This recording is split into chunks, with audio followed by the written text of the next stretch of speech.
Guck mal, hier rechts ist auch noch ganz viel Platz. Achso, eben.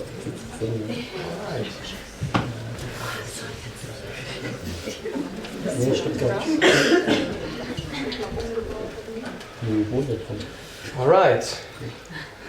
Good evening and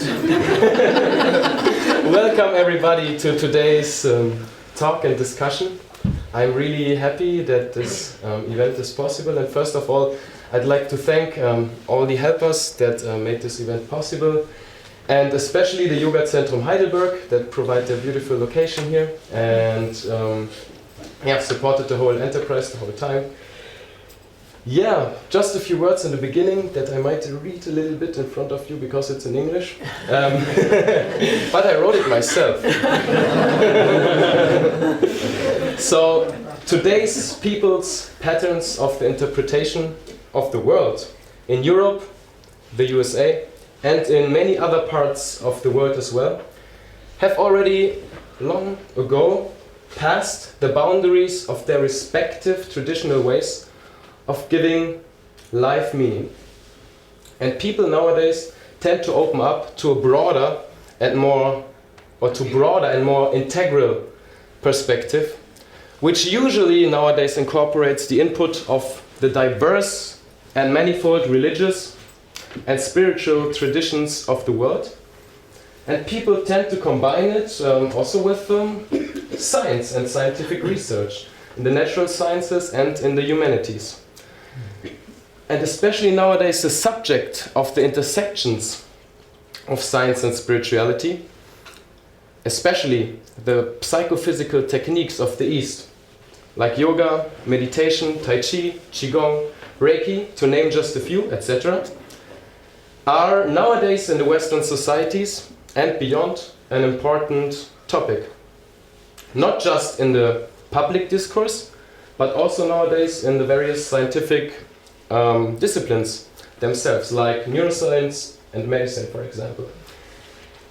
Yeah, in the past there were already many studies that not only verified the efficacy of those techniques and practices, but they also helped us to creatively rethink our worldviews that might have been either too mechanical or too mystified. So science kind of tends to clear it all up and provide proper and nice answers. So today's talk and today's discussion is supposed to stimulate our thinking, to challenge our current worldview, or even to expand it. It is supposed to optimize our way of looking at this world, whether we are skeptical or critical towards the information presented here, whether they harmonically integrate into our current view. A tantalizing contributor to this field of information is Professor Marjorie Woollacott from Oregon in the USA, and she has been a neuroscience professor at the University of Oregon for more than 3 decades and has been a meditator for almost 4. Her research has been funded by the National Institutes of Health and National Science Foundation, and her most recent book is called, as you see here on the screen, Infinite Awareness, The Awakening of a Scientific Mind, which explores scientific studies supporting the premise that consciousness functions beyond the mind and actually seems to be present everywhere. She has also co-authored a popular textbook for health professionals and has written more than 180 peer-reviewed research articles, several of which were on meditation, the topic that motivated her to write her latest book. Like in this talk, Marjorie Woollacott presents evidence from both meditators and scientists regarding the astonishing possibilities of human consciousness. And yeah, I guess she will let you know everything that is important right away in the beginning. And yeah, she will cover a lot of really interesting stuff. I had the pleasure to show her Heidelberg a little bit today. And I had the pleasure during my search for my subject of my master thesis in Indology to come in contact with her, and we exchanged a few emails, and I said, wow, it's so cool what you're doing in your research. How about when you're next time in Germany you come to Heidelberg? And she said, oh, coincidentally, I will be in Germany in 3 months. So yeah, the one thing led to the others, and now she's here. So, dear ladies and gentlemen, please welcome Professor Woollacott with a great applause.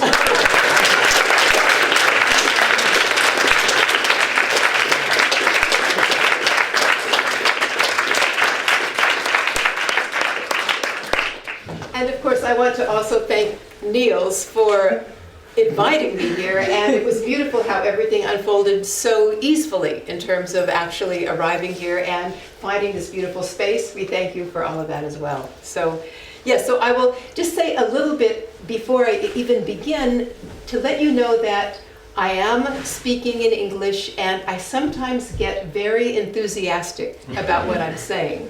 So if I begin to talk too fast, for any of you, just do something like this. That will be fine. So I should say I do give rehabilitation workshops as well in Europe, often to audiences that don't know English as well as you. And I always say that to the clinicians. I say, please remind me when I get too excited to slow down. So that's important. And also we'll be doing a little bit of discussion partway through and at the end, where you'll break up into pairs to talk a little bit and then maybe share something of what you're talking about with me. And if you want to speak in German, because you can formulate your thoughts more easily in German, that's okay, and someone, Niels or someone else, will translate so I understand what is being said. Okay. So what I want to say first of all is that my intention tonight is really to take you along on my journey, which I describe in my book, Infinite Awareness, The Awakening of a Scientific Mind, of being this rigorously trained neuroscientist, who then has an experience in meditation that puts a crack into my materialist world view. And you might imagine what that would be like, being a neuroscientist that suddenly says, wait a minute, what is my world really made of in terms of what I really thought it was? And then how I began to deal with that over the next few years by doing research on consciousness, both in the laboratory, in my own laboratory, but also in studying my own experiences in meditation and my own experiences of consciousness.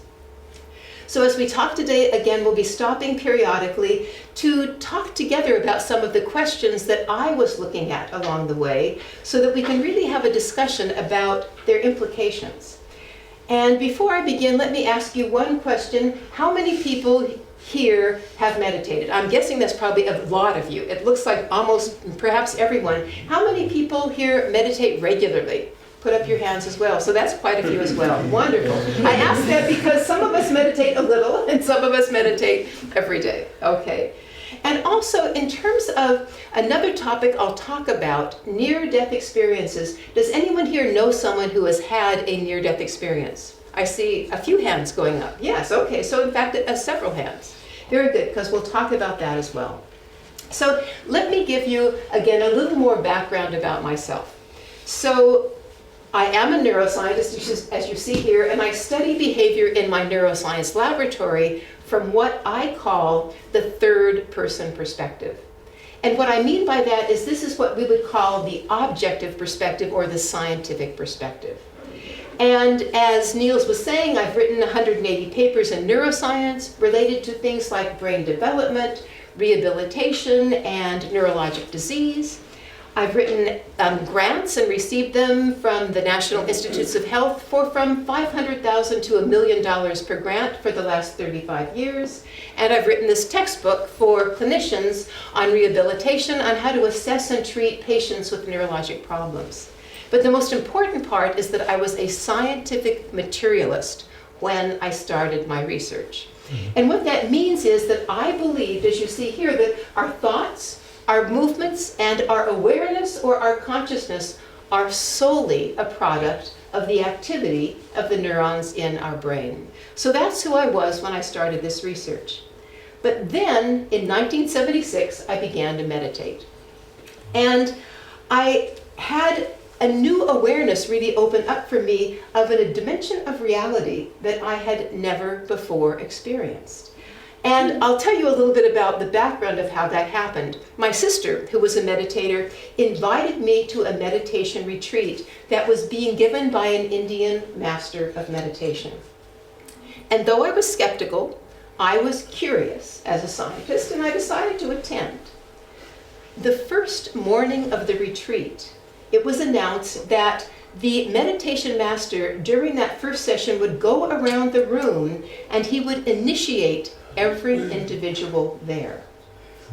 Now, obviously, the initiation was described as the spiritual awakening given by the Swami's touch. And the scientist in me was skeptical. It's like, what was going to be happening? But since I was there, I decided to put my skepticism aside and participate fully. So besides, I was really curious as to what would happen. So when he reached me, I felt the Swami's thumb and his fingers right between my eyes on the bridge of my nose.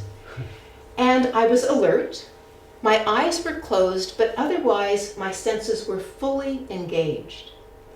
So when I experienced what felt like a current of electricity, like a mini lightning bolt, go from his fingers right to my eyes and down into the center of my chest, I was absolutely convinced about the reality of that experience for me. Now, it's not that I knew precisely what had happened. To this day, I can't really explain what happened.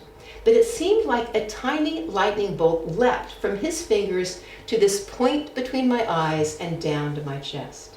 I could feel the exact point where it stopped. And I began to feel this energy radiating outward from the center of my chest and filling my whole being and beyond. Now, I knew it was my heart, but not my physical heart, but more than my physical heart had ever felt to me, more like a heart than my physical heart had ever felt to me. What was more astonishing, though, was what happened afterwards. When I began to contemplate what was going on, I realized these words were coming up inside of me, and they were, I'm home. I'm home. My heart is my home. Now, this was nothing to do with what a scientist would ever think about. It was something coming from much deeper inside of me. And when I then left that meditation retreat and went back home, without my even willing it, my habits spontaneously began to change. For example, beginning the morning after I returned, I woke up at 5 a.m. and I spontaneously got up to meditate. And this happened day after day after day, and in fact, it's never ceased. So what there was this shift in my worldview, as you see on the slide, and I had this professional dilemma. The dilemma is my world Newtonian, as I thought it was as a neuroscientist, or is it energy-based? And I began to explore the nature of consciousness now from what I would call the first person, or the subjective perspective. I was looking at my own experience. And I asked, what is consciousness? Is it tied to neural activity, or could consciousness exist without the activity of neurons? And I began to then meditate and have experiences in meditation that I couldn't explain from my scientific worldview.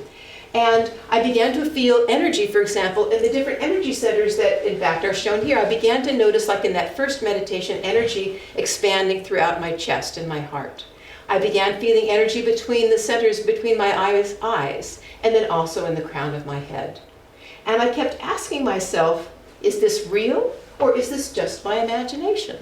I was asking those questions with this curiosity.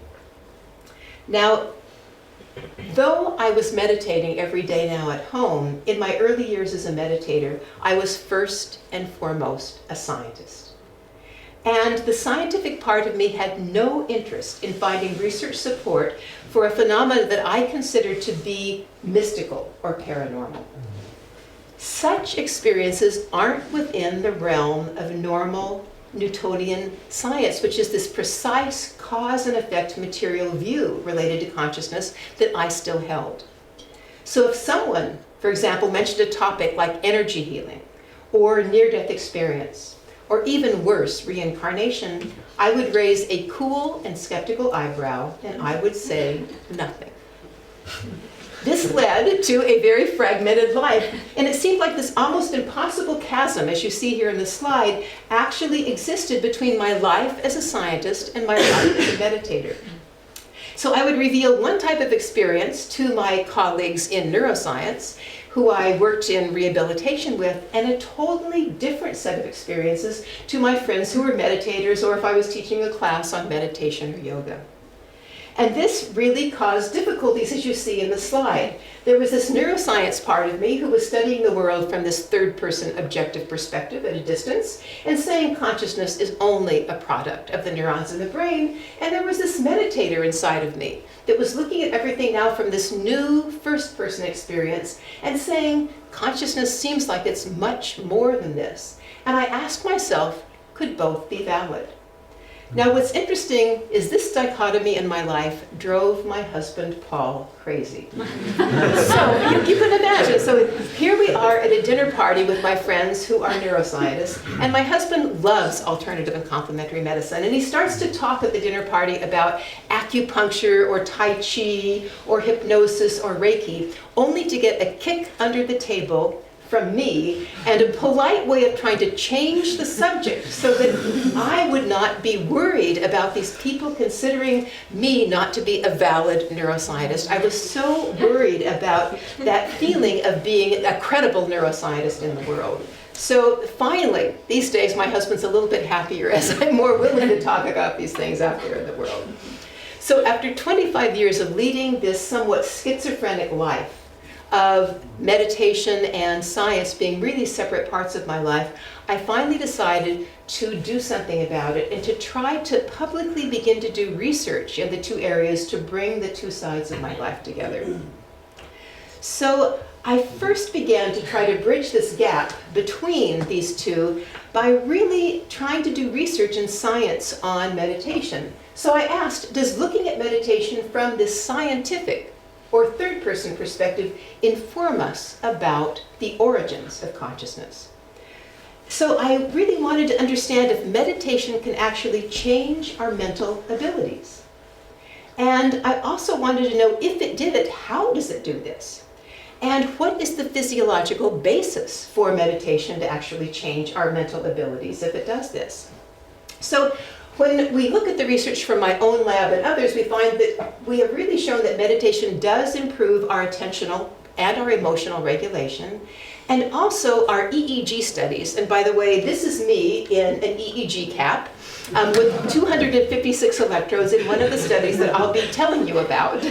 We found that meditators are actually like athletes of the attentional arena. And by that I mean their attentional systems become both very strong and very flexible. So what I want to do now is tell you about one of the studies we did in our own laboratory. So what we wanted to ask is whether meditation and Tai Chi, which is a moving form of meditation, are better than aerobic activity, like walking or jogging or running, than in terms of improving our attentional focus. So the study actually had 4 groups of people in it. It had long-term meditators, long-term Tai Chi practitioners, aerobic walkers or runners, and it had sedentary adults who did none of these activities. I should say the reason we choose aerobic walkers and runners is because there is evidence in the scientific literature that just bringing more blood to your brain improves your attentional systems. So I wanted to know whether Tai Chi and meditation were even better than aerobic activities in doing this. So this is what we did. We gave them a computer game to play in the laboratory while they had these 256 electrodes on their heads. And the computer game was this. A red light came on this computer screen randomly on the left or the right side of the screen, back and forth.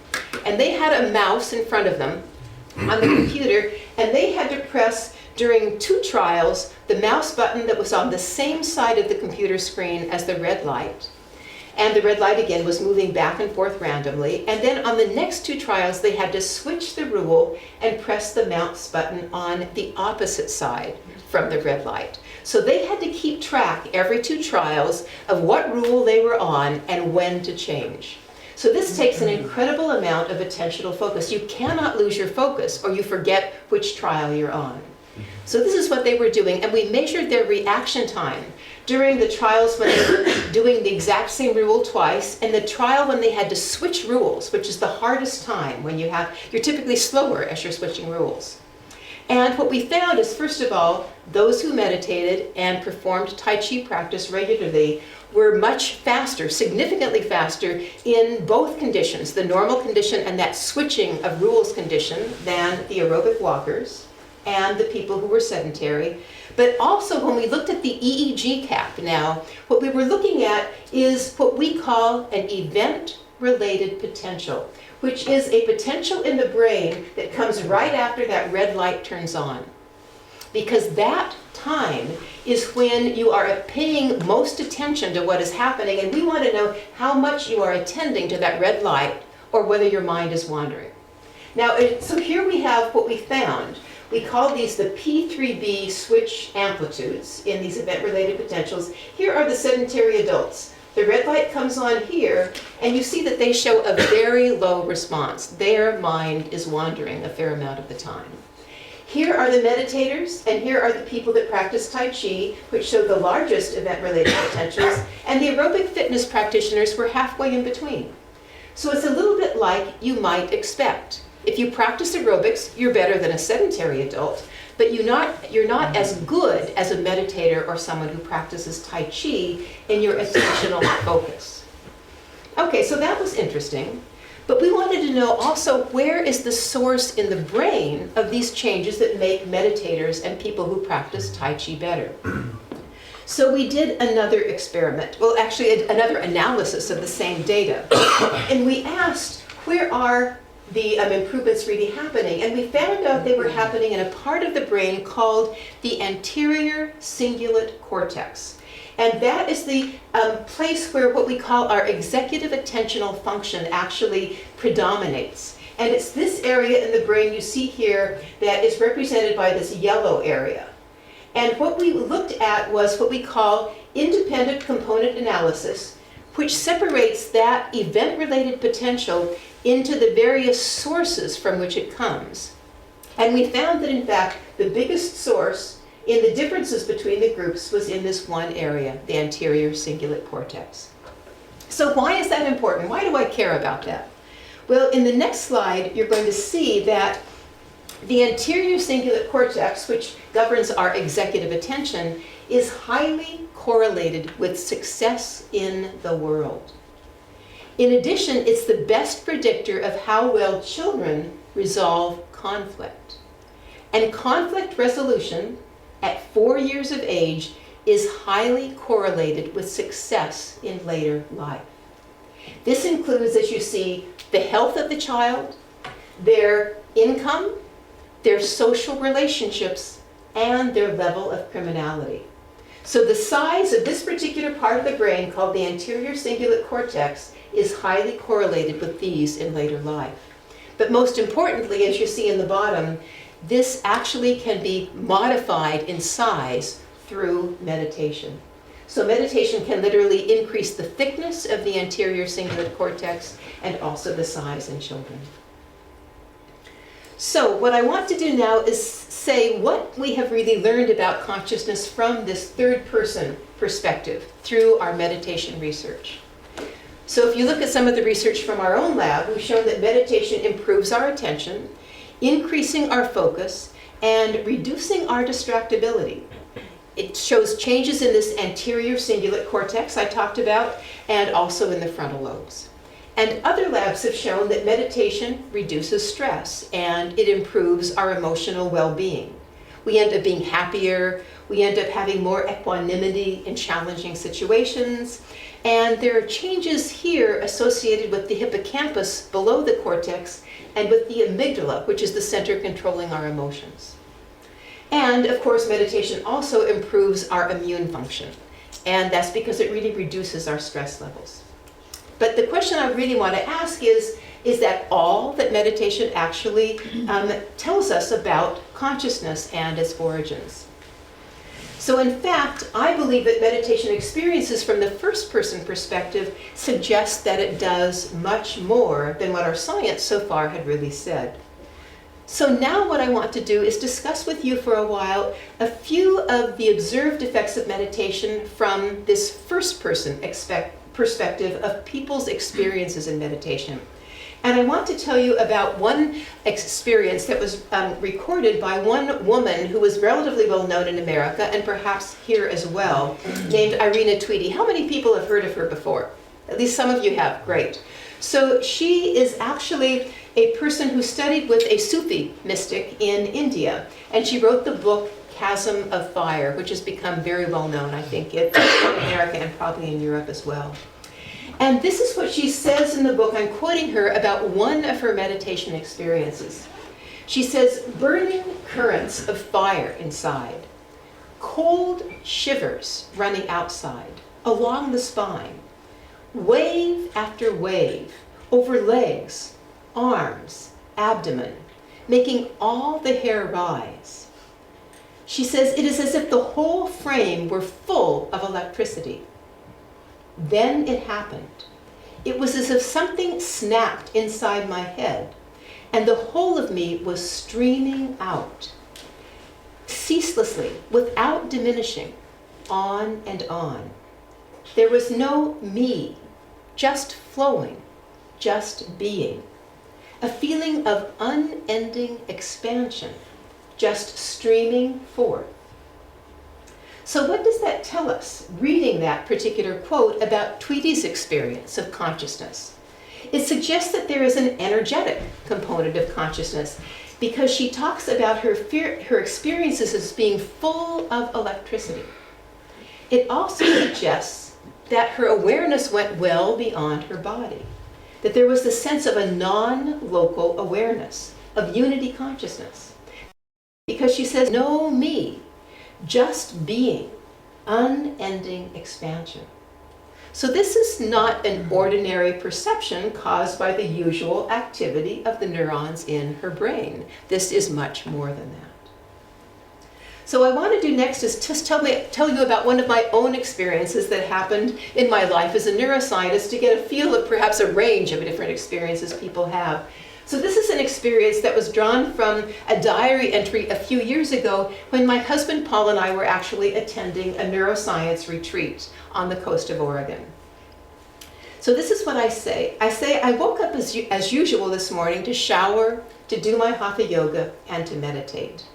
Later that morning, as the talks began, I noticed that I could feel the same energy pulsing inside of me as I usually do in my meditation. First, I began feeling it as this euphoric, softly loving energy in my heart, inviting me to turn inside.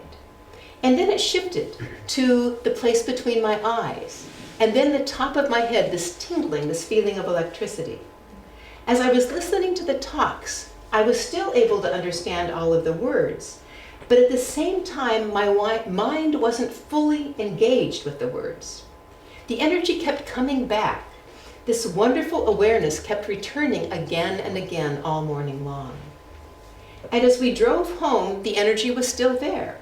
It was between my eyes, in my heart, at the top of my head. And it was wonderful to feel that as I was watching the pasture land and the fields going by as we were driving on our way home from the retreat. So here there was this energetic experience again beyond anything that I'm normally aware of. And have people here had such similar experiences, I'm sure, at one point or another in your day? I don't think it's that unusual. And the sense of an ecstasy, a joy that was beyond any of my normal experiences of joy. So my question is, how can we explain these experiences? Are they hallucinations? I think that's what I would have said before I began doing this research or meditating. Is it my imagination? Are they real? And how do we put together these two worlds of our meditation experiences and our scientific perspective?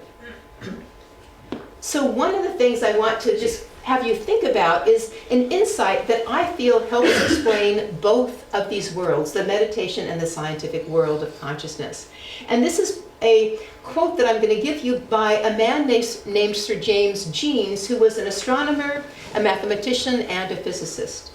And it reminds me that all of us, whether we're neuroscientists or yogis, are operating under some of the same conditions when we try to describe to our colleagues what we are actually trying to experience, what we are experiencing and what we are actually deriving from equations when we're talking about physicists. This is what Sir James Jeans said. He said, "The essential fact is simply that all the pictures which science now draws of nature, and which alone seem capable of according with observational fact, are mathematical pictures." He said they are nothing more than pictures. Fictions, if you like, if by fiction you mean that science is not yet in contact with ultimate reality. This is a physicist, a mathematician, and an astronomer who said this. And what I want you to think about is what this really means. When I went to college as an undergraduate and was taking my chemistry, we were talking about electrons orbiting around atoms in this way. We had a picture like this in our textbook where there was a nucleus and the electrons were basically orbiting in shells around the atom. And they would get more excited and move out to a shell further out and then drop back down again. That was our picture from the scientific equations at the time. More recently, we see a very different picture. The astronomers and the physicists have changed their view of exactly how this looks now, and we see what are called probability clouds of electrons orbiting around the nucleus. And we are told that we don't know exactly where any electron is at any given time until we do a measurement and it seems to like drop down into one place. So in fact, as Sir James Jeans said, these are pictures, these are fictions, if you will. They're our way of trying to explain something that we haven't observed with our own real eyes. And the point I want to make is I think that meditators are trying to do something similar with their own meditative experiences. And so in the next slide, what I try to show you is what it might be like with meditators trying to give a similar sort of account, explaining something that's very, very hard to explain in words. And I believe that the pictures of these meditators' experiences that we often see of energy centers, for example, are really not necessarily depicting ultimate reality, but they do point to something that isn't easily described. And this is a little bit like tracking those electron orbits. Basically, lines are hypothesized between specific points in our body that we might experience something. And then we use those data to form an image that might help us remember our experience again after we draw the image, or help us understand it, or perhaps communicate it to another person. So the question is, are these particular pictures real? Not per se.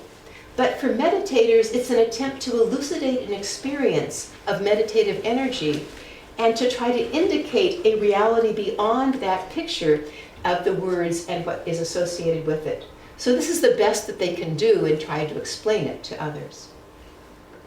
So I want to shift now and talk a little bit more about this term first and third person perspectives, and we'll just do a bit of an exercise afterwards too. I want to let you know what I mean when I use this term. So when I talk about the first person perspective, in science, when we talk about this, we would think of, for example, holding up perhaps a red square of paper, and I would simply ask you in the audience, what is the color of this square of paper? And you would give me your experience. And if you said red, I wouldn't necessarily trust that answer as a scientist, because I would say, well, maybe you're colorblind, and maybe you think it's red, but it's really not another color.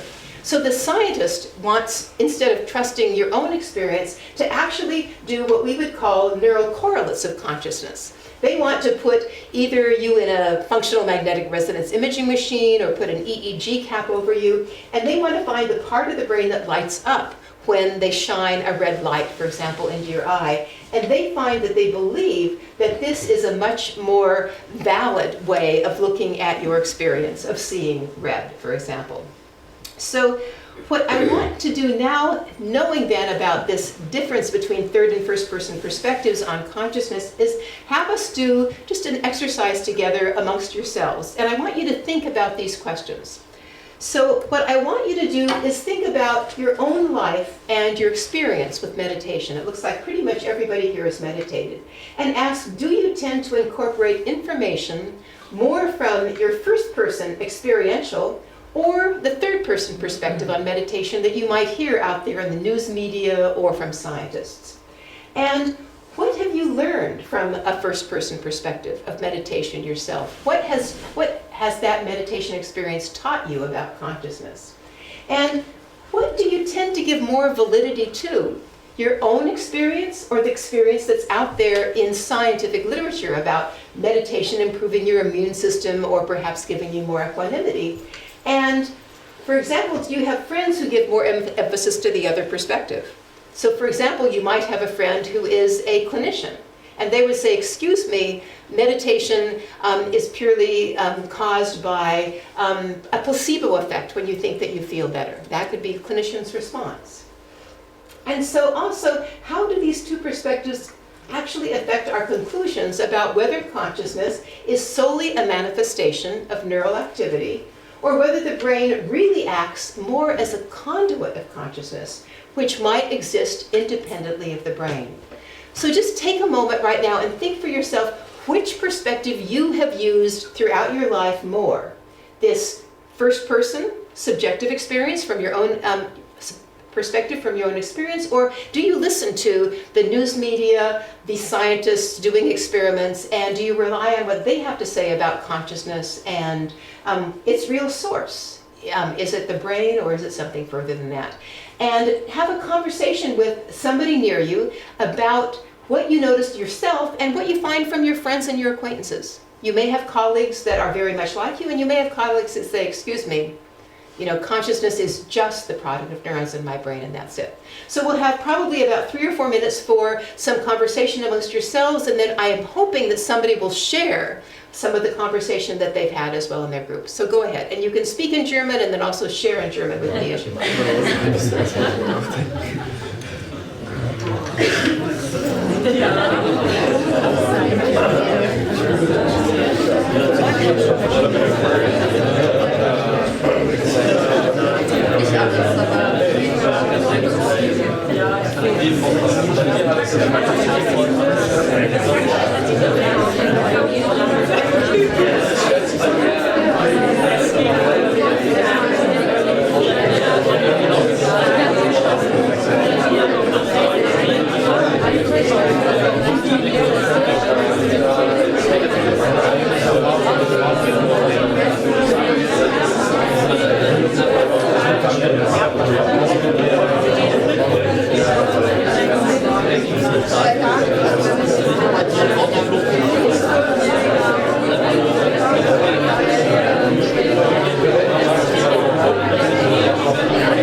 I get everyone's attention when I do that. Okay. So now I'm hoping that you will share a little bit about your conversations, about your insights from doing this with your partner. And again, if you want to speak in German, that's okay. Niels or someone else can translate. But it's to me, because everyone else will understand. So, are people, you are all meditators, so you shouldn't be shy, right? I mean, you should be willing to share about meditation and experiences. Third and first person, and what did you notice from those questions?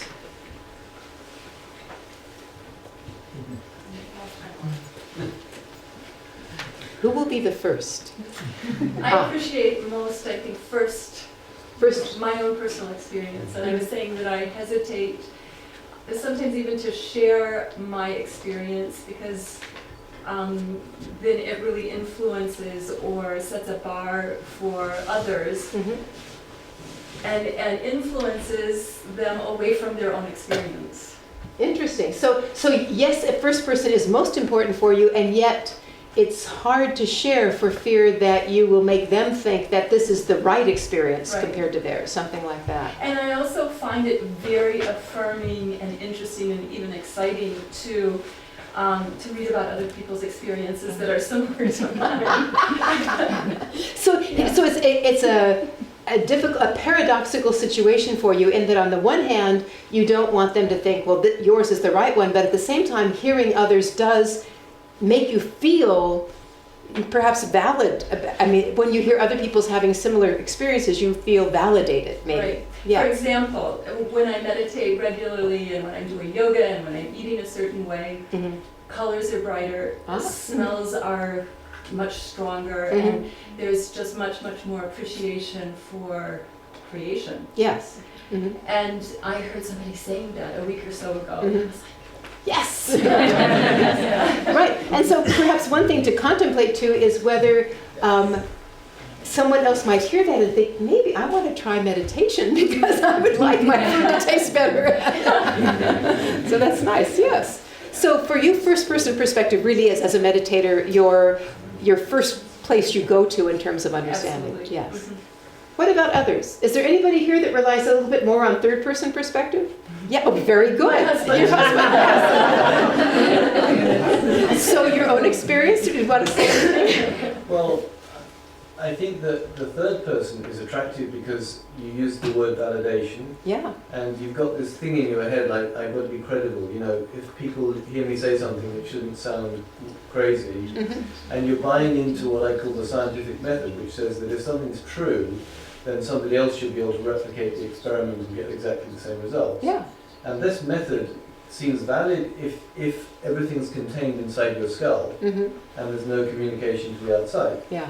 But if there's some possibility of a communication with something else or with some other signals coming in, or let's say something that can be said to have a personality and therefore might not react the same way tomorrow that it did today, then in a way, by definition, it's not true because nobody else can replicate it. Yeah. So it's a dilemma that leads you to think, oh, am I going to be credible if I say that? Yeah. Yeah. So it's an interesting point that I think what we're really talking about between husband and wife here is that there are they are complementary ways of viewing the world, and both are important. I will say that she's usually right in the end. It's very sweet. And of course, as a scientist with two halves of my own brain, I obviously am looking at both too. So what other people have noticed? Anything similar or different? What came up? Yes. I'm also on the scientific side. I'm a scientist, astronomer since 30 years or so, and I have these meditation experiences also, like you have. Yeah. And I think science means that you expand because you incorporate everything that is showing up to you. So I am convinced that, for example, Erwin Laszlo or Jude Cariven, all these theories are probabilities. They can be true. As a scientist, I have to say, yes, that is one possibility to explain these effects. And if you can see these effects, you should try as a scientist to explore them and to find an explanation. Okay, So in a sense, I'm more in a scientific way. Yes, and yet you do have the meditation experiences, Sure. so yes, so a little bit of each, yes, that's Yeah. very good. But in a scientific way, you know. You raise an interesting point. I think that what I like to think about as we are all scientists of our own consciousness, in that each day as we meditate, we record and observe, and we find out what things happen more often, and we may compare them with other first-person experiences from other people, as you were saying. So I think we can be a scientist of our own experience and a scientist in the objective faction as well. So that's good. Anyone else? What else? Yes. I think it's a thing of programming. Mm-hmm. From my very beginning of my life, I'm trained to be in the third person Yes. perspective, Mm-hmm. and I also always repeat this program Mm-hmm. and believe in this view of reality. Yeah. And when I began to meditate, I can find a gap to see for a little moment this first person Yeah. perspective, Yeah. and my mind will say, "Hey, you are crazy. It's not real." Yeah. When you can repeat it, Mhm. it will come a moment you know that there is this first person perspective, and it is real. Yes, yes. I think that's a beautiful point too, how often our mind wants to deny that it's more than something that's not real. Yes. And how our culture, especially this incredibly scientific materialist-based culture, is very strong for all of us as we grow up. And how it takes often some special experiences or continued experiences, as you're saying, Yes. to trust the first person too. So I think that's interesting. Yes. I just want to try to understand this first person and third person's perspective. Mhm. It's just a normal, every human being, Mhm. some conversations going on Yeah. inside, You see a red dot, okay, it's a clear objective that Mhm. there is no doubts, Yeah. But sometimes you see, something, but you are not clear in that moment. It's getting triggered. Your this third perspective. Yeah. So it seems to me quite natural phenomena that every time if the object is so clear, there is no doubt, or then the first perspective is in actions. The moment there is something unclear, the brain is getting unclarity, it's getting switched to some doubt factors are coming, and it is the third person perspective. Then you rely on that. Yeah. I think that's what most people do. You're right. And then what happens is that we tend not to trust our experiences in meditation, which aren't coming from sensory experiences outside. And yet, when we hear about other people having, for example, an experience of brighter colors in the world from their meditation, we begin to say, well, maybe that is still valid. And it helps often to have validation from others with similar experiences. But you raise a very interesting No, point. but question now. Yeah. With this taste, what you want to convey with this taste? Yes. To me, this seems to be a quite natural phenomena going on every human being. First and perspective, the switching. So with this, what do you want to convey? Well, I think with this test, Right. With this test, I think what I'm trying to convey is that some people only rely on the outside perspective, the scientific perspective. And some people only rely on their own experience and they ignore science. And I want to tell you that I believe, in fact, I think they call it epistemology, ways of knowing. They say in science that, in fact, there are two ways of knowing that are both valid. One is that objective way that we do in science of looking from the outside, but it's equally valid to look at our own experience, and we need to balance that. So I think that is my point here, to respect your own experiences, and also it's good to check in with what science is saying and find out what that might be telling you as well. So I think that's the main thing. Yes? And just to bounce on the same idea, earlier you were talking about integration, and I find the two to be kind of schizophrenic, again, as you said earlier, because they collide and do not integrate well. You know, you can push the scientific mind, and it has its own closure, its own, and it's my eye perspective has its own closure, and the two don't talk to each other in concepts or in, you know, not even in experience. Right. So, I don't know how you do it. Well, and it is difficult, and so I think that's one reason I had you do that exercise, is because I want people, and we'll do another exercise toward the end where we talk about how can we better integrate these into ourselves, but also in sharing with other people in our society. Is there a way that we can begin to expand our worldview a little bit to include both experiments in the same, both experiences in the same worldview, the objective and the subjective? So I think we'll carry your question sort of throughout the rest of our session tonight. So what I want to do now, as we move sort of into our second half, is really talk to you about brain consciousness models now, so that we look at one of the scientific models about brain and consciousness, and then we look at one that might be more of a meditatively oriented view. So the one on the left is what I call the materialist or the Newtonian model, which I was raised with as a neuroscientist. And in this one we say that our mind, which we might call our local consciousness, is purely the product of the activity of the neurons in our brain. So we have these two arrows going up, meaning our brain activity produces our local consciousness, our thoughts and our awareness. But you notice there is a big question mark right next to that. This is because scientists do not know how activity in our brain produces our awareness. This is a big leap, and in fact is called the hard problem by many scientists. They can find correlates.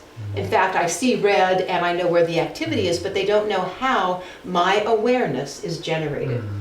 So this is the problem with our scientific worldview right now. There's another model, which we might call an energy matter continuum model, where it's stated that it's hypothesized that there is a non-local consciousness.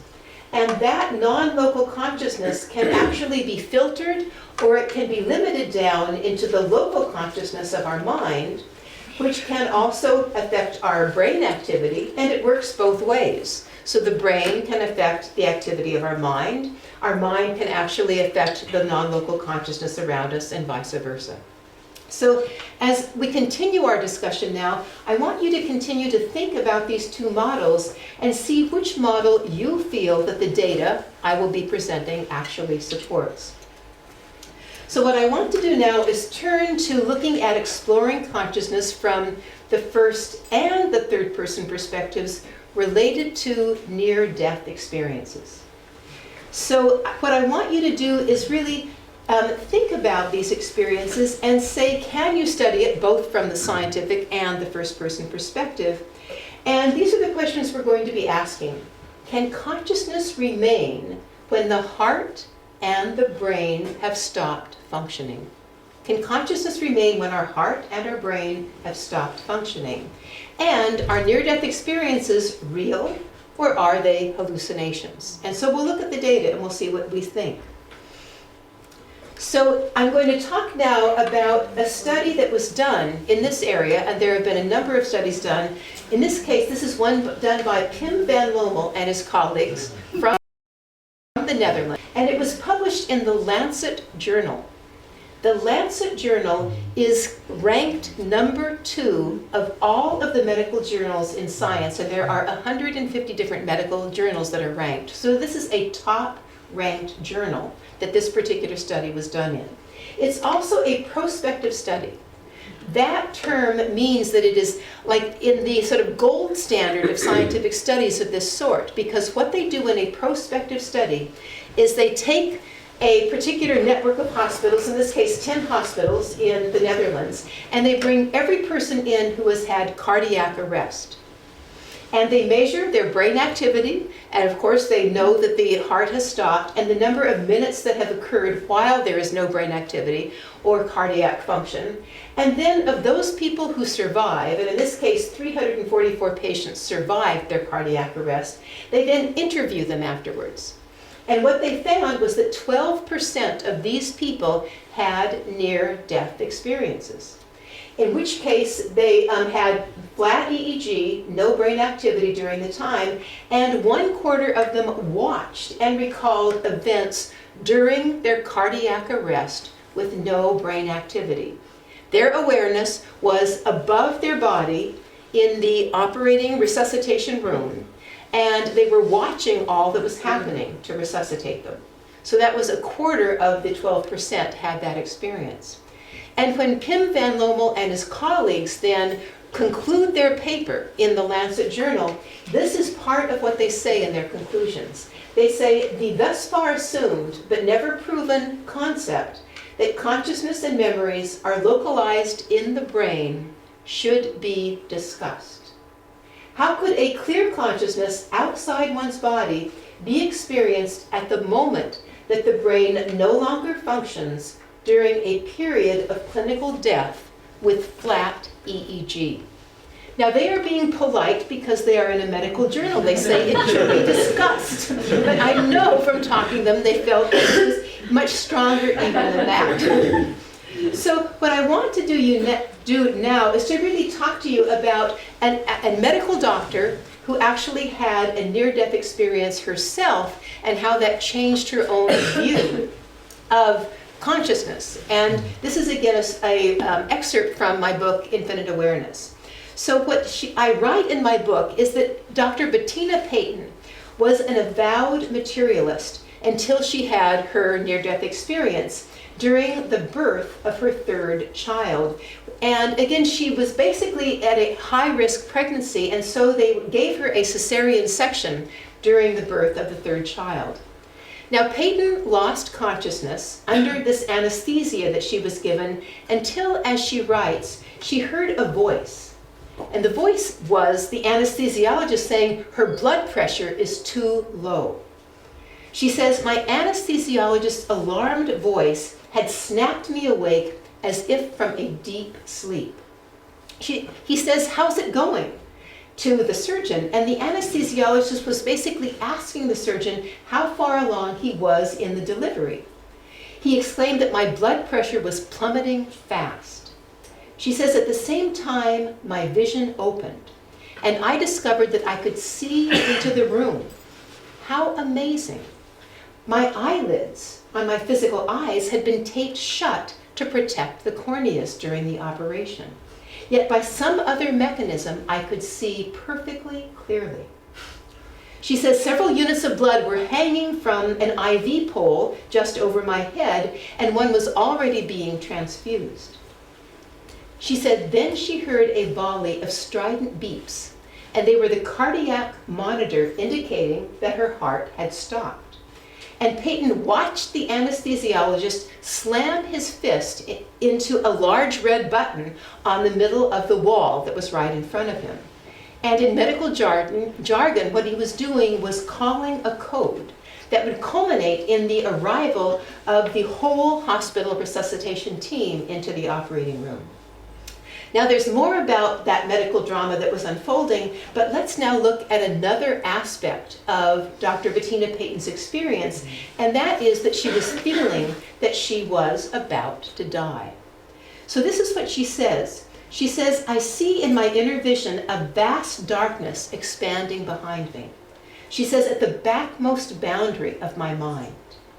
My awareness reaches the edge of this precipice as I lean backwards inside, arching over this chasm of darkness below.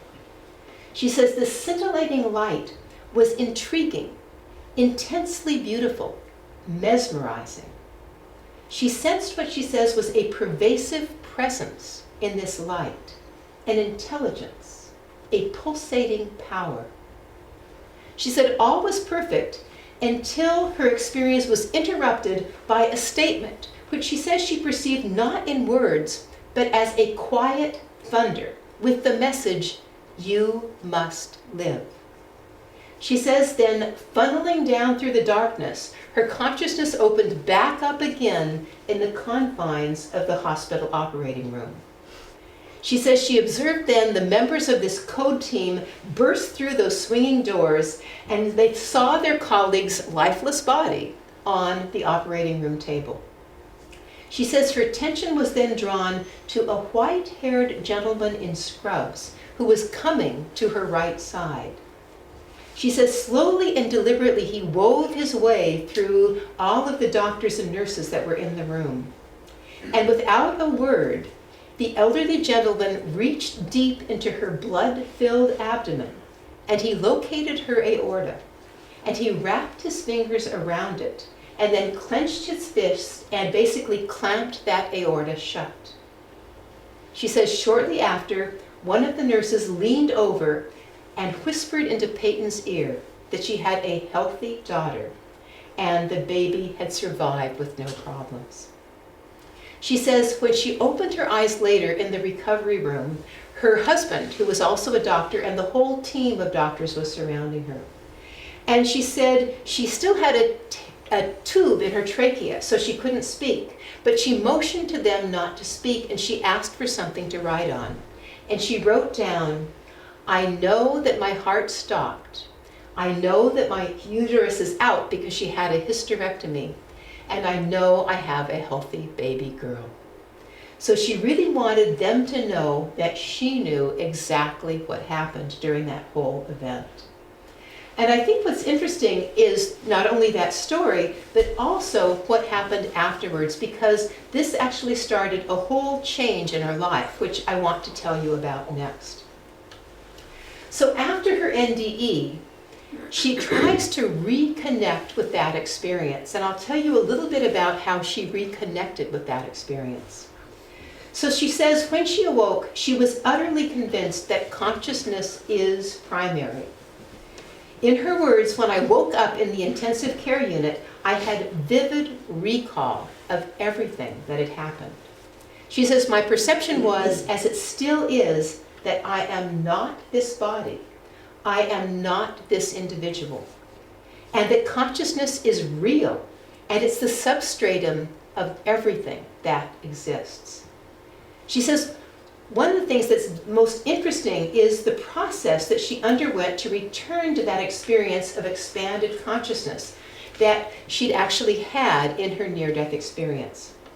She said she knew intuitively that there must be a way back, and she set out to find that way back to finding it. So she heard about meditation, and this, of course, is that practice of quieting the mind and going within, and she felt that this might be a way of accomplishing what she sought. So in time, she found a local meditation center in the Boston area where she lived, and she went to one of the meditation programs. She says when a video came on of one of the teachers, a fairly young woman, Peyton says she found herself staring at the woman's eyes in this video. She said, I didn't hear a word she was saying. I kept looking in her eyes thinking, she knows. She says, I didn't even know what I needed to know, but I knew that she knew. She said, the look in her eyes told me. This teacher was giving a meditation workshop in 2 weeks, and Peyton arranged with incredible difficulty to get a weekend off from her job and her family, meaning she had babies still in diapers, so that she could attend this meditation retreat. Now she says no one in her life understood why she wanted to visit this meditation ashram. And Peyton herself said she didn't really understand it. So she ends up going to the ashram and arriving in the ashram and being told that basically the meditation teacher would be arriving at the chant the next morning. And she basically said that she walks into the chant herself and is sitting down on one side. And the teacher begins to walk in a little bit later, and she feels an energy like coming into the room. The teacher sits down and begins to chant with the other people. And Bettina Peyton says, as the teacher sits down, she begins to feel her heart pounding. And she thinks, what is going on? Why do I feel what feels almost like a fear? she doesn't know, but she is glued on this particular person sitting in front of her. And suddenly she hears this voice inside of her saying, silently, "Look at me," to the teacher. And then she hears this voice silently again, but even louder inside, "Look at me." And finally again, one more time, "Look at me." And suddenly the teacher brings her head off of the chanting book, looks at the people in the group, and turns her head slowly toward Bettina Payton. And Bettina Payton says, when their eyes meet, she says, I merge into a new unity awareness with this meditation teacher. And she says, she merges into me, I merge into her, I don't know, but I go back into that sense of unity awareness that I had in my near-death experience a year before. And she says she actually loses consciousness for a while and wakes up a few moments later with tears streaming down her eyes as she's experiencing this incredible place that she was in before in that near-death experience. And she says she suddenly has the feeling of a voice inside of her saying, "Welcome home. You have come home." And I realized when I heard Bettina Payton share this experience that those were the words that came up to me in my own first meditation experience. I'm home, I'm home. My heart is my home. It's like you come back to this place of awareness that you've never really had before, but it feels more valid than your own previous experiences. What's interesting about Bettina Payton is she actually changed her whole perspective, her whole career as a result of this experience. She goes into hospice medical care where she can actually take care of people who are dying. And she says it's amazing when people would come, watch her come into a room in a local hospital where she was doing hospice care, they could feel the difference in her presence because she was not afraid of death. And they actually could feel it. And she could actually understand what her patients were going through and really share their experiences with them as they were going through this transition. So she really ended up being one of the primary people to start working in hospice care in the United States. So the next question I want to ask really is there a connection between that energetic awakening that we have in meditation, that many of you may have had, and these experiences that people have of near death? So what I'm going to do now is to talk to you a little bit about this energy. So we call it very often the Kundalini energy. If people talk about Indian traditions, they might talk about the Chi if it's a Chinese, or the Ki if a Japanese tradition. But it's really all the same energetic awakening that we're talking about. And it's believed that, again, this is awakened in meditation, and it allows people to experience higher forms of energy, perhaps like brighter lights and greater tastes and things like that. And in fact, there have been studies on Kundalini energy, and there has been a particular questionnaire that has been created to ask meditators what sort of experiences they have in terms of sensory experiences or movement experiences when they meditate. So one scientist named Bruce Grayson, who is from the University of Virginia and who has studied near-death experiences, actually has taken this questionnaire and given it to his patients with near-death experiences to see if their experiences look like they are giving them the equivalent of a Kundalini or an energetic awakening. And he calls this the bioenergy that drives human evolution. I like that terminology. Kundalini sounds a little esoteric, but the bioenergy that drives human evolution is what Bruce Grayson calls it to his other friends who are scientists. So this is what he did. He basically is taking people who have had near-death experiences, 153 people. He's compared them to 55 people who were close to death but had no near-death experience, and compared also 113 people who were never close to death. And he gives them this 19-item, what he calls the Physio-Kundalini questionnaire. And these are some of the sensory phenomena that he asks people about. One is the feeling of extreme heat or cold. So in their meditations, for example, or throughout their day, these are people with near-death experiences, how often would they have something like this happen? And you notice that people with near-death experiences have this happen twice as often as people who have not had near-death experiences. And He asks about hearing internal sounds. Sometimes in meditation, people hear things like whistling, flute-like sounds, roaring, etc. And again, people with near-death experiences had this happen twice as often as those who did not. And then seeing internal lights or colors. Often this happens to people in meditation.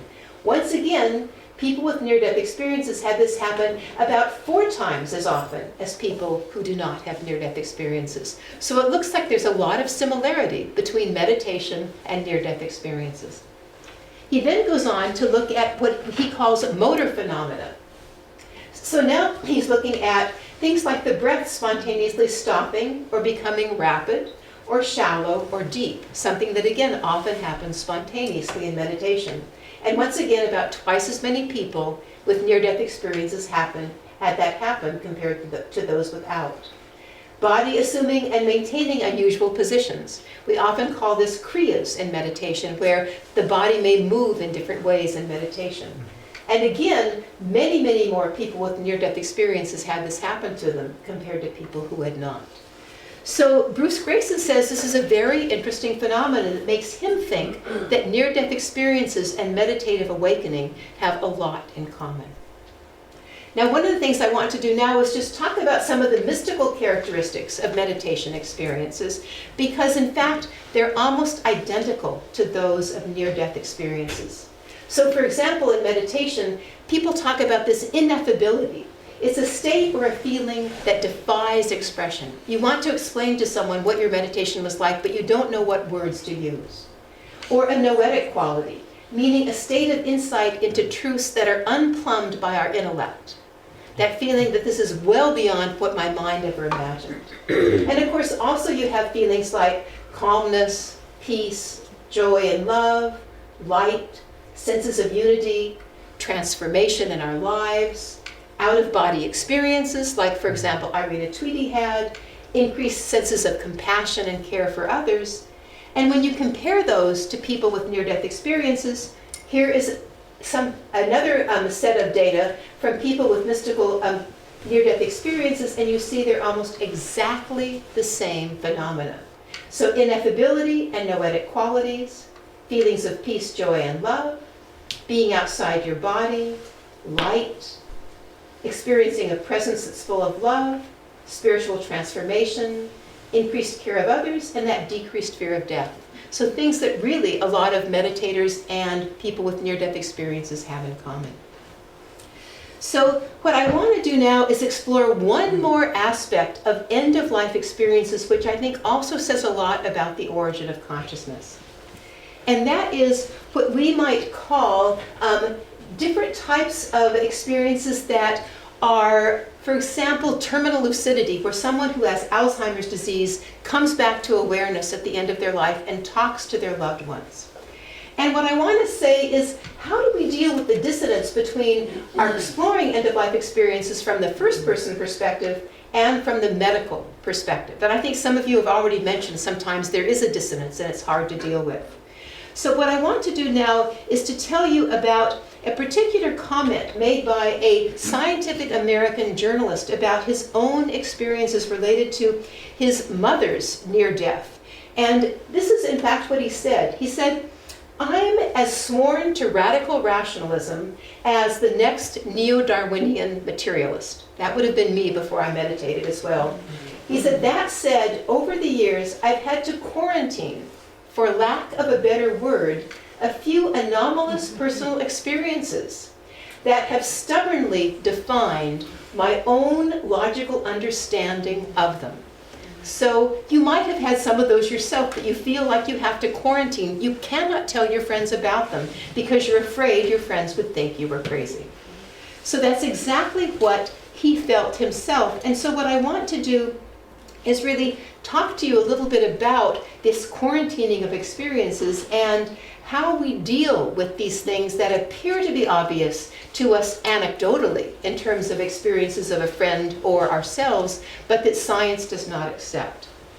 This Yes. was an independent project, or it was your project? This is someone else's project, not my own. So I have done no experiments myself on end of So life. you're just citing. I am citing, yes, Okay. and I will cite now, in fact, in this next slide, a study by a man named Nam. Actually, I believe this man actually may be from Germany. Batjani is from Austria, from Vienna, Austria, and he has been doing a study that was cited in 2014.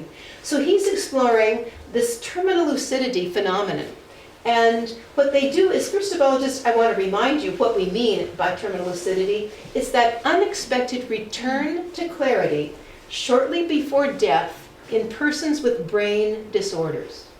So basically, these are brain disorders permanently impairing the brain, like Alzheimer's disease.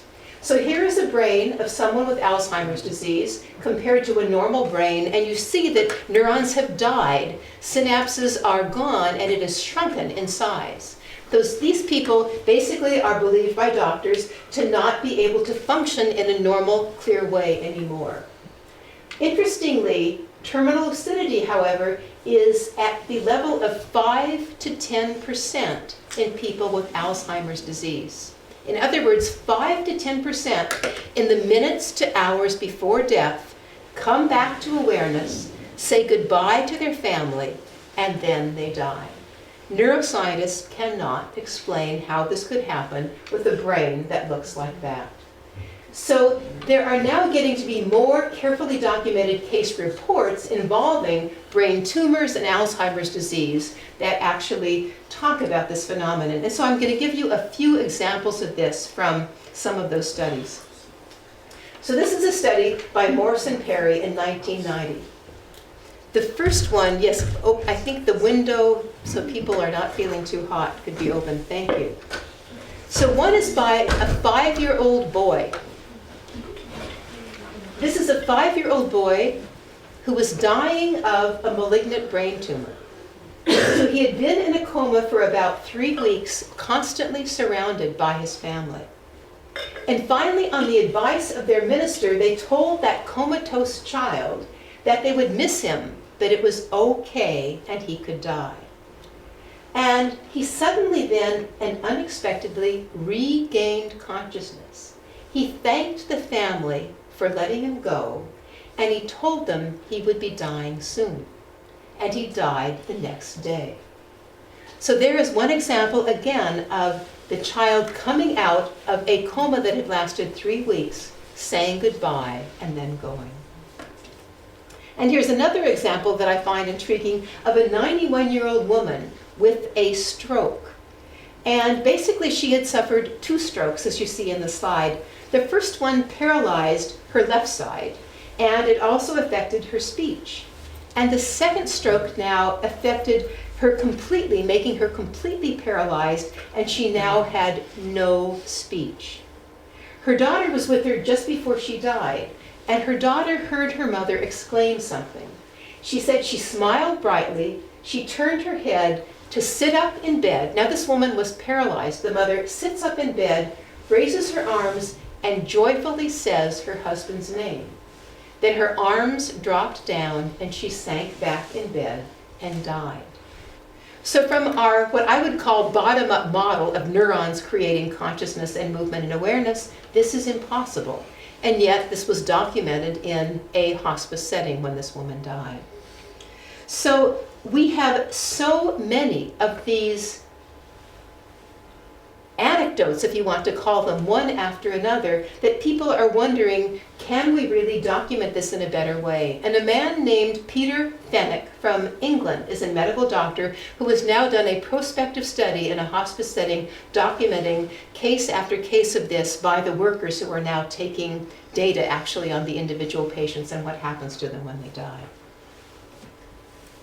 So what I want to do now is turn to a set of studies that are on energy healing itself. And I just want to give you one slide that describes some of the studies on the evidence that consciousness is, again, more than product of the neurons in the brain through energy healing itself. So what I'm going to do is tell you about just 2 brief research studies. One is done by some Yale University researchers in the Yale University Medical School, Rachel Friedman and colleagues in 2010. And what they did was a randomized controlled trial, again, the gold standard of trials in their hospital, and they showed that Reiki energy healing improved heart function. In this case, this was heart rate variability in cardiac patients, whereas relaxing music, a second group, and rest, a third group, did not improve heart rate variability. What was interesting about this study is it had the same effect as the pharmaceutical drug propranolol, which is usually given to cardiac patients that have had a heart attack.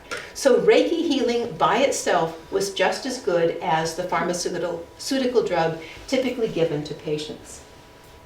What I want to do now is tell you a little bit about one second study by a woman named Adina Shore, who was a PhD who did study on Reiki related to psychological depression and stress, and tell you a little bit about what she actually did in this study. What she did is she did a randomized controlled trial again, and she compared three groups. One that had hands-on Reiki treatment given by a clinician, another one that had distance Reiki treatment where the person was, for example, in another room and was given Reiki treatment, and a third that was the placebo group that was told they might be getting treatment, but they weren't. They were just resting there without anything happening. And she actually looked at the difference in their perceived stress and depression on a questionnaire before versus after the treatment. And what was interesting is that she found out that after 6 weeks of treatment, 1 hour a week, the people in the two Reiki groups compared to the placebo group actually showed a significant reduction in their symptoms of depression and of stress. More interestingly, this actually continued for an entire year after the treatment was over. So there was a long-term effect of Reiki treatment on their own sense of stress-free experience. And she actually then looked at some of their experiences, what the people said about this. And one of the people said that they actually noticed that they could feel the energy actually coming through the person's hands and into their body. One of them said, I realize now that over years of our life, certain stresses that actually seem to exist in our body, and Reiki seemed to be allowing this stress and these things to move through me so that I could actually feel more calm. So I think that there are a number of studies, again, in highly carefully validated medical journals with careful peer review that have shown that energy healing itself also improves our health and our well-being. So now I want to ask you, how do we integrate these experiences into our lives? So many of you have had near-death experiences and experiences of meditation. And you also live in a materialist culture. So how do you actually deal with these things in your own life yourself? How do you keep from quarantining those experiences? So what I want us to do in the last part of this discussion is actually say, what does it take to trigger us to truly integrate spiritual experiences into our ordinary worldview? And before we go into this, I want to tell you one brief story about Mark Twain. People know about Mark Twain in America. I think he came to Europe as well. He is a very interesting person because he had a lot of very interesting paranormal experiences that he actually was afraid to write about for fear that people would consider him not to be really telling the truth. Here is one experience he had. He had a dream in the middle of the night. And he dreamed in this dream that his brother Henry had died. And it was so vivid a dream, he actually saw a casket that was open in the funeral room. And he saw his brother dressed in Mark Twain's own suit in the casket, and there was a big bouquet of flowers, of all these white roses with one red rose in the middle. And he woke up from the dream. It seemed so real that he got up, he got dressed, and started walking down the street thinking he was going to view this body, and when he suddenly realized this was a dream, it wasn't real. So he put it aside. But alas, 2 weeks later, his brother was burned badly in a boiler accident on this steamship they had. And the young doctors that were treating him accidentally gave him an overdose of morphine for his pain, and he died. When he died, Mark Twain then went into the funeral home to view his body in the open casket. And there he found his brother wearing this suit of clothes that his brother had borrowed without his knowing it 2 weeks before when they were in St. Louis. And he thought, wow, this is really almost real except for one thing, the flowers. And at that moment, an elderly woman brings in a large bouquet of roses, all white roses with one red rose in the middle, and she puts it on the breast of his brother. Interestingly, Mark Twain wrote down this experience and many others, and he was going to publish them. He wrote them up in an essay to publish it. And then he decided at the last minute he could not publish this essay because people would think he was joking, he was in jest, where he was absolutely serious.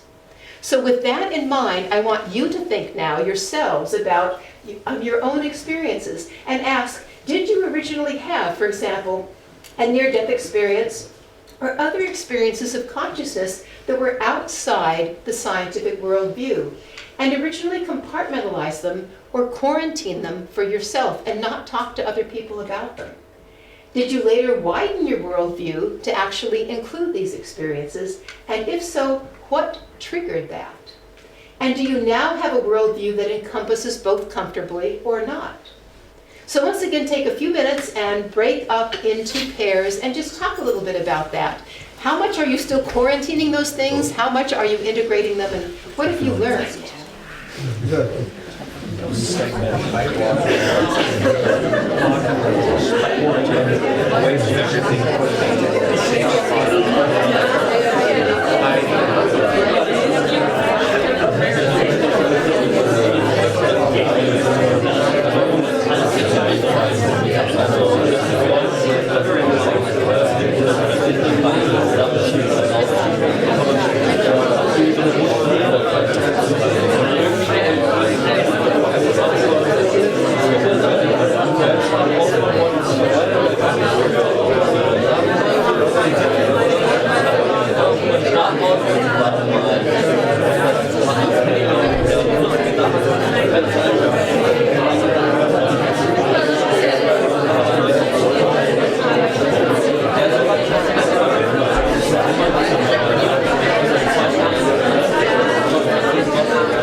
What did you discover as you shared this? What did you notice about your own quarantining or siloing of activities versus being able to integrate them into your life? Anyone here want to talk about, has that changed over your lifetime, or are there people you can share with and others you can't, or what do you do about that? I mean, I think someone in the beginning talked about that being a little bit like me as a scientist. I found that I definitely quarantined my own experiences and could not share them with other scientists. I was afraid to. Yes? I was meeting a girl, and when you was sleeping close to her, she could wake you up in the night and could tell you what you are dreaming. Mm-hmm. It's like, I was flashing it. She could really in detail tell me what I'm dreaming for the moment. Yeah. And you know, you were sleeping. I was thinking, I'm sleeping and talking at sleep, or what's going on? Like, how you can tell me what I'm dreaming for? So she wasn't quarantining her experiences, she was sharing them. Yes.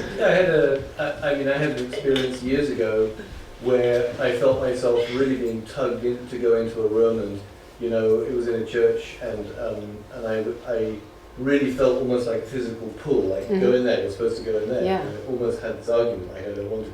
And it turned out that it was an opportunity to join a singing group, and they were sitting there in desperation, and somebody said, sit down and pray for a tenor to walk through that door now. And that's why everyone looked at me so strangely when I came through the door. But anyway, I mean, for me that fit with my religious view. Yeah. I mean, it didn't seem to be and I don't mind telling people about it. Yeah. But I've heard other things that don't necessarily fit my view, and to me it doesn't seem such a challenge. I mean, now we're starting to read about scientists talking about quantum physics stuff, which connects particles with each other at a great distance. So, you know, it seems like scientists are not the ones who are convinced that they know everything. It's people in between who sort of half know the science and think it must be finished, you know.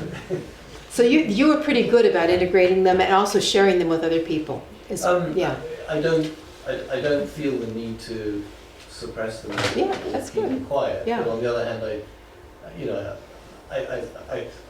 I'm not sure that we necessarily have proved that science is wrong or anything. It's just that there's a lot of stuff we don't know. I think that's true. So that's a nice way of looking at it too.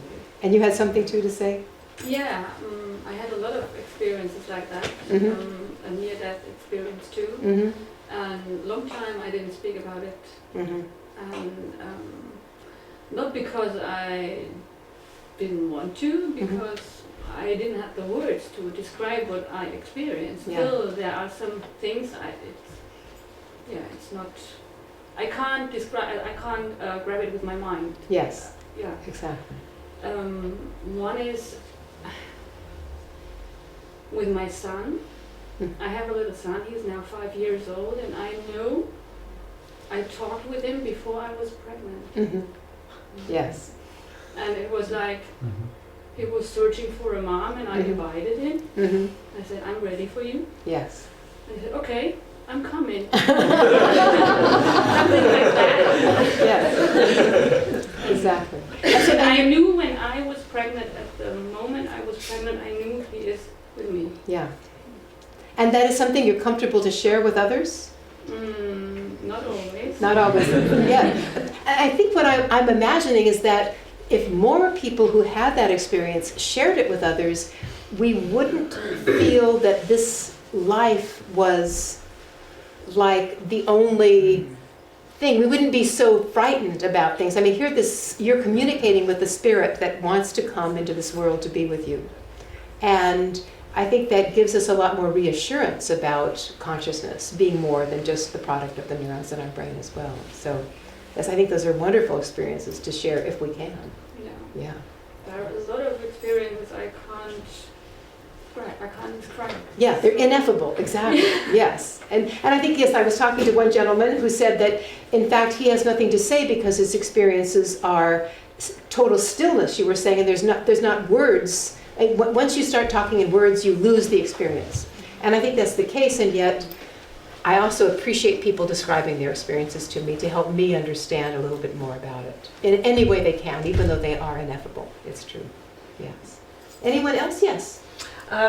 Just a small thing to say. Now we are here with this yoga studio, and I mean, before I had a scientific life myself, Yes. but I think lately, I mean, the last 20 years something, the more yoga, meditation, all these things have become so common, well, it's common sense, or all over the place. People are much more comfortable about talking about these topics because they feel, in these what do you call it, circles, these things are more common. I agree. So And magazines, I mean, so many things are being printed. I mean, what you have told today, I mean, there's more books about this too. That's right. So I think it is becoming a little bit more acceptable right now in the last 5-10 years as well. So thank you. And what I want to do now is just go on to talking a little bit about whether we can reconcile these two different perspectives. And you have all been sharing with each other about that right now, but I want to say just a few more things about it. The question that I keep asking myself is my materialist worldview too narrow? And clearly the answer to me is yes, that we need to expand it. And I know that neuroscientists assume that it's only the activity of our brain that generates our consciousness, but the question I keep asking myself is, could the brain also be what we would call permissive or transmissive of a wider consciousness, like an optical lens or a prism? And there are a number of neuroscientists and psychologists that have been looking at this for many years. For example, could it be a little bit like a radio receiver that serves an interface function between a vaster consciousness and our brain? Or is it possible that consciousness exists within all matter? That's another very new hypothesis that is coming out by neuroscientists that are saying maybe every electron has an element of primitive consciousness in it along with its electrical charge, for example. So these are the real questions I think that need to be answered. And what I want to do is just tell you a little bit about the fact that I believe that our scientific worldview is expanding, as some of you have been saying. And here is a quote that I will give you from 2012 from Christoph Koch, who is a materialist neuroscientist who modified his view to say that he believes that consciousness is distinct from brain activity. Now, I want you to know, was the colleague of the Nobel Prize winner Francis Crick, and they had been looking for years and years for those neural correlates in the brain that would actually prove how our awareness actually comes to be. They were sure they could find those neurons if they just looked long enough. After like about 15 or 20 years of looking, he finally realized he was not going to be able to find those neurons, and he needed to find a new hypothesis. And so he is now looking with a colleague named Tononi for a new way of actually explaining this. And this is one of the things that he said in his recent book that he published. He said the hypothesis that all matter is sentient, to some degree, is terribly appealing for its elegance, its simplicity, and its logical coherence. Once you assume that consciousness is real and ontologically distinct from its physical substrate, then it is a simple step to conclude that the entire cosmos is suffused with sentience. It is in the air we breathe, the soil we tread on, and in the brain that enables us to think. So these are the words of someone who was a neuroscientist. These are revolutionary words for a neuroscientist, and a Caltech professor who was this research colleague of Francis Crick, the Nobel Prize winner. And I think what I want to say in sort of summing up what I've talked about today is they really mirror my own transformation. In writing the book, Infinite Awareness, The Awakening of a Scientific Mind, I really was trying to allow myself to combine my first-person perspective of my experiences in meditation and my third-person perspective as a scientist.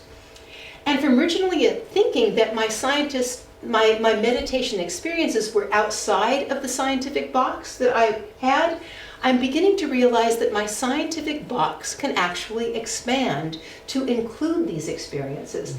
And I think that's my real I think, happy understanding as I have begun to look at the literature by others in near-death experiences and other things like that. And so what I'm hoping happens, not only with this lecture, but when people read my book, Infinite Awareness, and those of other people who are looking at the same thing, is that they will also begin to ask similar questions themselves about this prevailing materialist worldview that we have. And whether they have questions related to their own experiences, like many of you here, or observation about what they see out in the world, or plain frustration with a model that doesn't really fit our current understanding and our current experiences, that they will write about their experiences, they will design projects to explore these experiences, and they will share their experiences with other people. And I feel that in this way, science and our worldview does move forward and expand. So thank you very much, and now you can ask any questions you want or give any comments. Yes? Who is the second person? Who is the second? So the first person, second, third person. Yes, thank you. Very good point. So we talk about first and third person perspectives, and I usually don't say much about the second person perspective because clearly that is the me-you perspective. It is our talking with each other in a dialogue about these sorts of things, and that's obviously very important as well. And some people I know actually include that now in courses that they're talking about. When they mention first and third, they mention that there's also this, it might be a we perspective in a certain sense in our dialogue with each other. So yes, thank you. Yes. So in the three models which you presented, I believe that the question of how has not been answered. You say, well, everything starts with the physiology of the brain, and the brain produces consciousness. The question is, how does the brain produce consciousness?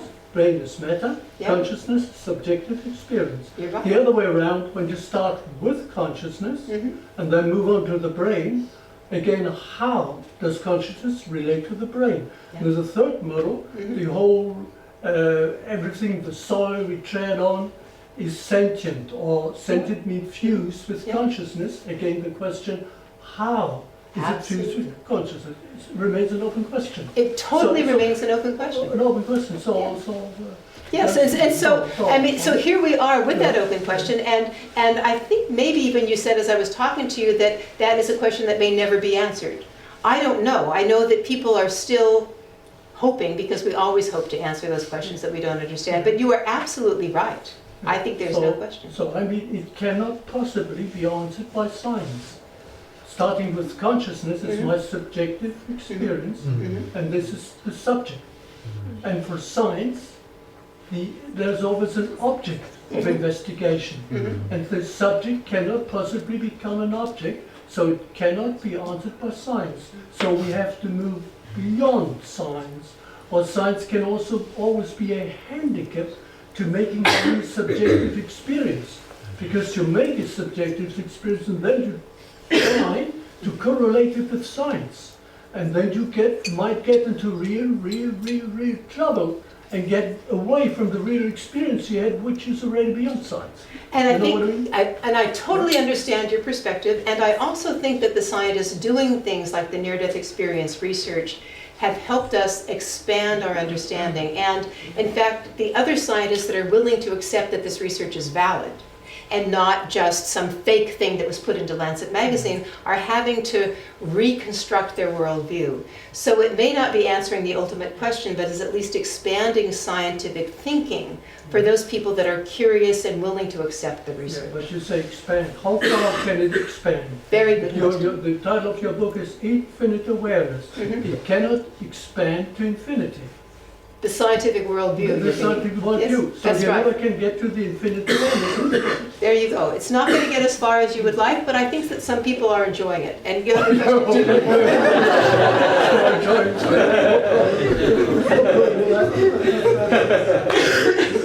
Yeah. I couldn't get really the term of third person perspective because I read about quantum physics, and even quantum physics say when I observe the object I observe depend on the observer. Yeah, so what is the objective perspective or the third person perspective?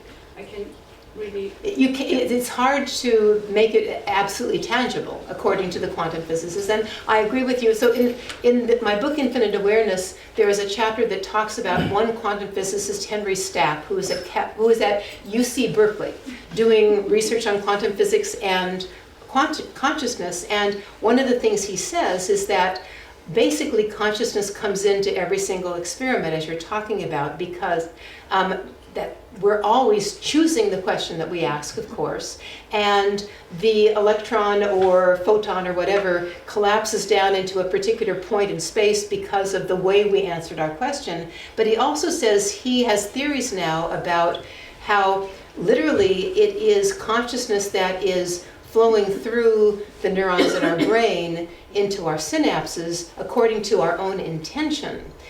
To make ourselves move and do the things we do. And he feels that conscious intention is a critical aspect of all human behavior.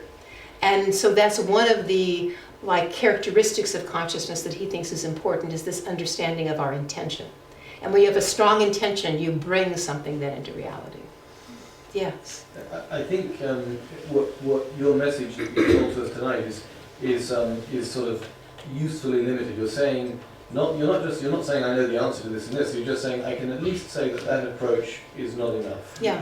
And that is that far. But are you a controversial figure in your field or not?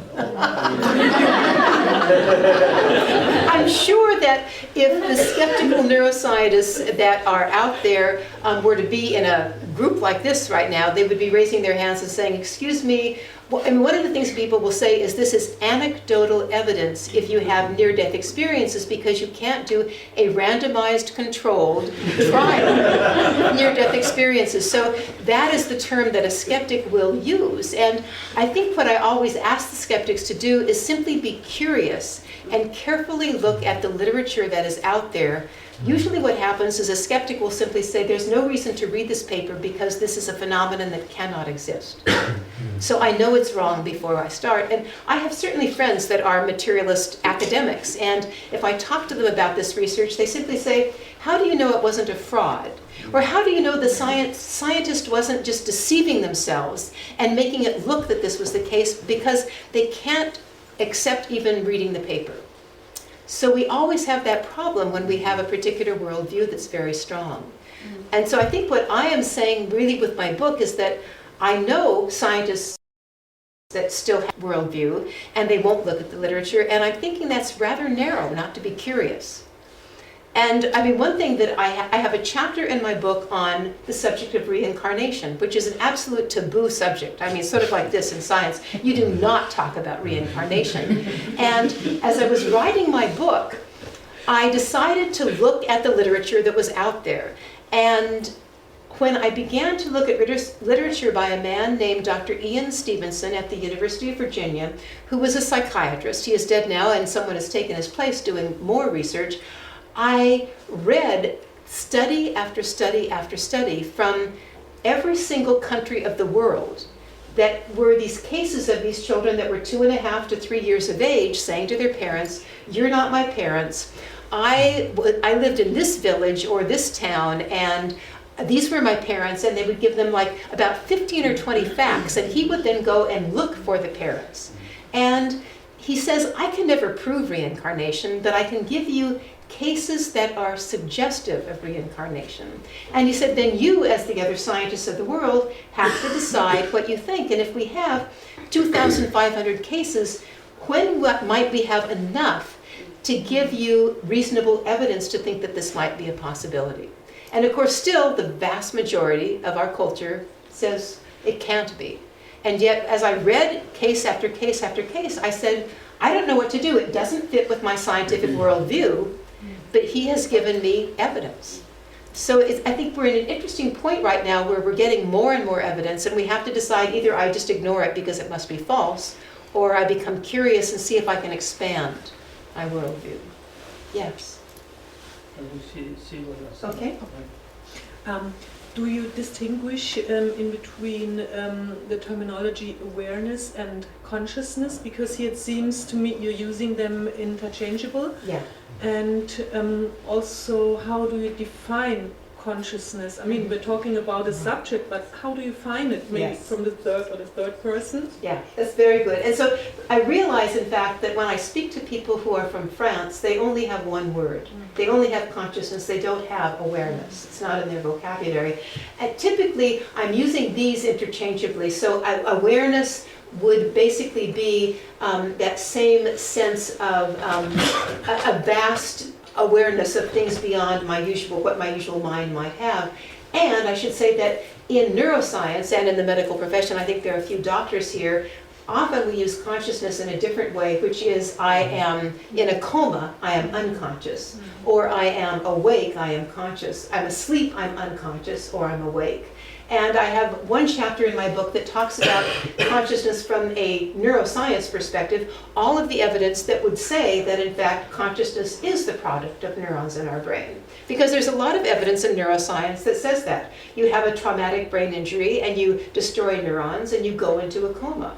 And you no longer, when those neurons are dead, seem to be able to regain or have consciousness. And I then talk about why that may not be the whole story. But so yes, I think that depending on who you are, you have different definitions of them. And I'm not using consciousness right now in this book related to those levels of what we might call awareness in the medical profession, though that certainly. And you had a second question as well? Was that? Well, you answered Oh, it, how you okay. define Right. consciousness. Right, Yeah. okay, yes. And yes. Do you distinguish between consciousness and mind? Well, then I would say that when I talk about this infinite awareness, I'm meaning a vast consciousness. Now, some people talk about an infinite mind, and then they use mind in that same way as an infinite awareness. But I think different people use these words in slightly different ways. Yeah, because for me, mind, at least thought is part of the mind. Say feelings can be part of the mind, perception can be part of the mind, but thought is part of the mind. Yeah, so that would be a contracted form. So consciousness cannot be thought, because when I have a thought, I have a thought because there is consciousness of the thought. Yeah. Without consciousness, there would not be a thought. Now, if consciousness is the mind, consciousness would also be a thought, and that would be I have a thought of a thought, which doesn't work. So consciousness must be of a quality which is totally different from mind. I absolutely agree with you. I mean, I think that is sort of an Asian tradition, and a lot of people nevertheless use that term mind in a broader way. And maybe in that sense you would find it incorrect. But you had a question as well. First, I have a question. What exactly moved you to write this book? What exactly? So, then if you yes, answer, then okay. I will ask one more. So let me tell you a little bit about the history. So I was doing my neuroscience work, living the schizophrenic life, and at some point I wanted to find the answer for myself, not for anyone else, but for myself. And so I went back during one sabbatical year at the university to take Sanskrit and to take Asian studies courses at another university, Rochester University in New York. And then when I came back to the University of Oregon, what I did was start a master's degree now after my PhD in Asian studies. And I began to do research on a philosophy called Kashmir Shaivism, which talks about consciousness, and tried to compare that to experiences, to the literature in neuroscience. And I tried in my master's degree to say, how can I look at awareness or consciousness from these two perspectives and put them together? So the book was originally written for myself as part of my master's thesis, and then I expanded it more after I finished the master's thesis. And then people said, well, are you going to publish it, and who is your audience? And it's like, well, the first audience was me. And then I'm hoping there might be other people also interested in putting these two worldviews together in a way. So now your second question. So now I'm really critical. It's okay. Yeah? Yeah? Because to me, it was the title is very attractive. Yeah, infinite awareness, and awareness and consciousness. I mean, when we are talking about infinite awareness, yeah, these things is not being I mean, it's being told since 1,000 years. Exactly, yeah? 2,000 or more. 2,000 Many, years, yeah. many That thousand. you are consciousness, you are not the body. Indians or the Saint or the Buddhist, yeah. Yeah.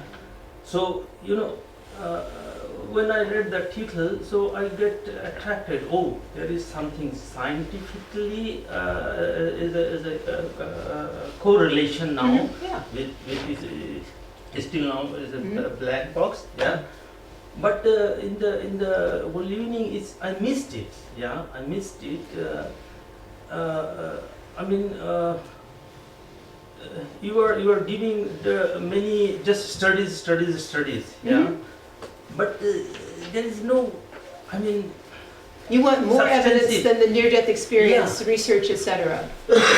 Not near-death experience, but the title is infinite awareness. These are just examples, yeah. Okay, but. Not deep. And that's why yes. my first question: Yeah. what moved you to write the Yeah. book? What Yeah. was the Yeah. And yes, and so for me it was simply that I had been a materialist that said neurons are the sole producers of my consciousness, which is very, very finite, and makes me into a machine. And then I had experiences in meditation which were much more vast. And then I began to talk with others who had had those experiences. And so for me, it was really about how can I really expand this? So there's the scientific mind in me that was very limited, which was awakened through meditation. And now it wants to find a way of explaining the world in a new way to itself. So is this book more for the scientists who are not at present much giving attention to, say, the... Well, the people who have read it are typically people, perhaps like yourselves, who are meditators, but who don't know whether they can trust their experiences in a certain sense, because the scientists say that they're hallucinations or something like that. So in many ways, it's saying to them, here is the evidence from scientific experiments that are out there. Like, to me, near-death experiences are some of the strongest cases when they're done in these journals, to show that people have an awareness when their brain is basically dead. So are there, like in the book conclusions, you showed one study of near-death experience, and then you showed you have different points, for the near-death experience people. What type of experiences they have, and then the meditators. You showed those are very similar. Yeah? But what is the conclusion out of it? Well, the conclusion of the many studies that I talk about on near-death experiences in terms of the research is scientist after scientist that's doing the research says yes, consciousness is much more than the product of neurons on our brain. They have to, because basically the brain is flat and the person is aware in the operating. But this fact is known from 5,000 years. Not you are not the body. You are not the body. Maybe what I should say is I apologize to the people from Indian traditions that have known this for thousands of years. In America, in the United States, we have not known this for the last many years, and we have believed that it's not the case. So I came from that American perspective. So that is all. Yeah. So, and I totally agree that other people would say, and of course, in my book, I talk about those Asian texts that are thousands of years old to say this is what the reality is, and I didn't know about that before. So I honor the Indian tradition because they have, through their own studies, learned it before. So other questions, because it's 10:03 and we're over for 3 minutes, yes. It seems like I'm not sure we know how to do those experiments. I mean, I think that something you talked about sounds potential, which is if somebody comes up with several details which are later turn out to be true and haven't even happened yet, perhaps you can analyze the statistical chances of that being so. Right. But it seems like mostly the things you're talking about, we don't even know how to do an experiment that we could regard as scientific. Well, it depends on what you mean, and then we'll end because it is 10:04, by experiments. Because again, in my book, I talk about these experiments where they ask people to influence random number generators. And people do this statistically I mean, there's all sorts of statistics showing that they can influence random number generators. So your mind can influence a machine. There's also studies that I talk about in my book in terms of Reiki healing, where a Reiki practitioner is in one part of a hospital, magnetically separated from the person that's being healed, and they have EEGs, no, they're in an fMRI machine. And the person sending the Reiki energy does it at random times for 2-minute intervals so that they can, and they know only when that's happening, the person receiving doesn't it, and they can show specific changes in the anterior cingulate cortex of their brain and other parts of the brain associated with what's going on in this magnetically isolated place. So those experiments are out there. So I gave you an hour and a half worth, but in the book I go through lots of these things that definitely show that consciousness is more than the product of neurons in our brain. So, yes. Only 1 second to this. There's a small self thing what everybody had experienced, I think. You're sitting in a room, you're looking at any work what you have a kind of consciousness about it, but you want to bring it down, and surprisingly you're getting more energy and you're getting like more focus on your work. Only about a certain person comes close to it and watch you. But you not realize that the third person comes to the room or not close by, so you not can realize, but surprisingly you will get this energy and later you will realize it. Everybody of us had it at least, I think. Nobody was like not out of the situation. But we have to stop because we're supposed to stop at 10 o'clock and I'm supposed to keep this on time. So feel free to come up and talk to me afterwards, anybody that wants to, and I will stay for a little while. Yeah, thank you, Marjorie.